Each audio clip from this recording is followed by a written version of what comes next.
Mga idol, nagpakita na ang aning araw.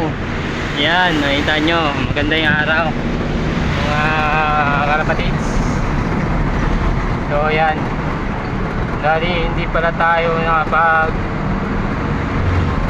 update kaninang umaga, gawa ng kasabay tayong nagpapadagtog. Excuse me po. Yan mga kalapatids, bali galing na kami sa taas, diskarga na kami ng aming karga, tapos pababa na kami mga kalapatids. Bali nagpalipad tayo kanina, may hindi maganda nangyari mga kalapatids. Kung anong nipad yung ibon natin, lumabay sa marami. Ang taas nung lipad nung dalawa nating ibon, lumabay siya sa marami. Ang tagal bumalik mga kalapatids, hindi natin alam kung saan pumunta. Buti bago tayo pumasok, bumalik. Hindi pa sila nakakain mga kalapatids. Pagbalik nila, sakto nakabihis na ako, bumaba na sila kasi tinawag ko na sila Nagparinig na ako ng pagkain nila Bumaba, nakita nyo naman mga kalapatid sa video ko. Bumaba na sila sa kulungan nila, tapos kumain na sila. Ayun, tapos sinarado ko na. Marunong yung alaga ko kung anong oras talaga sila uuwi babalik. Maganda yung panahon, umiikot sila matagal. Sabay yun, akala ko mawawalan tayo ng ibon mga kalapatids buti bumalik.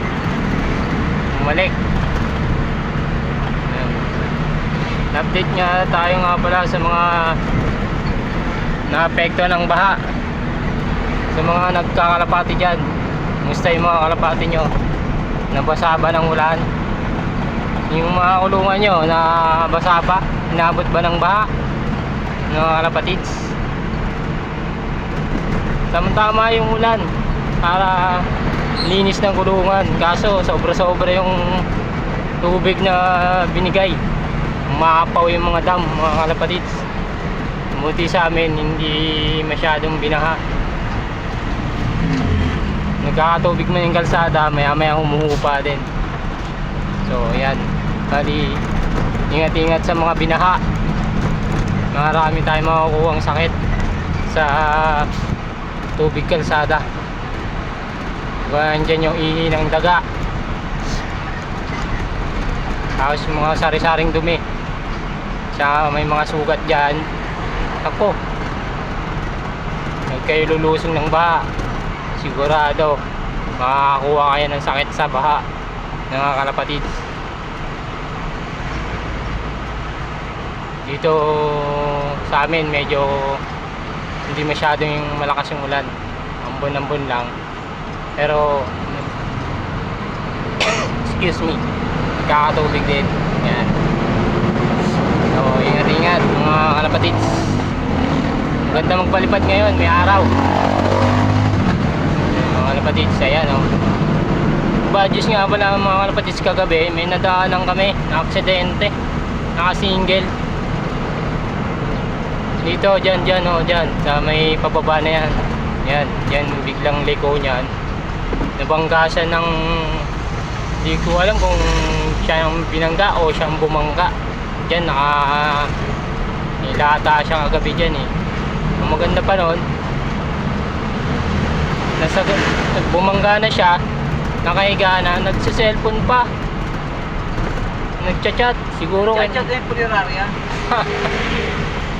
Siguro kinukontak niya yung mga pamilya niya nung nangyari sa kanya, na aksidente siya. Yun siguro, kaya gawa nung nagsiselfone siya para makontak niya yung pamilya niya o asawa niya, para alam kung paano siya.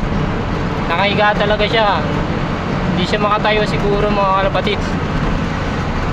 So yan, halos 7 na rin kami nakauwi mga kalapatids. Yan. So Yan, magandang araw natin ngayon. Sana tuloy-tuloy na to mga kalapatids. Araw. Shoutout nga pala sa mga katrabaho ko dyan sa charcoal. Ingat-ingat ka lang dyan ha. Kay paring Michael, paring Alvin, kay paring Pacboy, kay paring James, tsaka kay Boss Sepi, tsaka sa mga iba pang kasama dyan.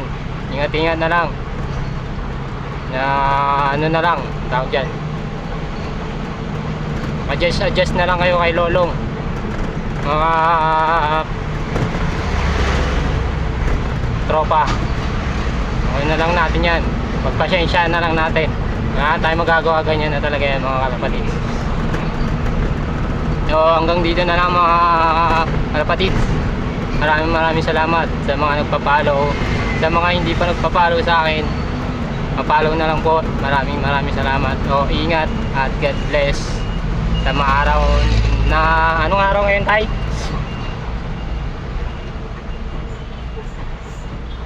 Webes ata ngayon. Lunes, Martes. Oy tropa, ano ginagawa mo dyan? Lunes, Martes, Merkules, Webes. Kalapatids, Webes na ngayon. Maganda yung Webes natin. Medyo lumalabas si aring araw mga kalapatids. So hanggang dito na lang. Ingat-ingat. So sa mga nagtatrabaho dyan, ingat-ingat. So bye-bye.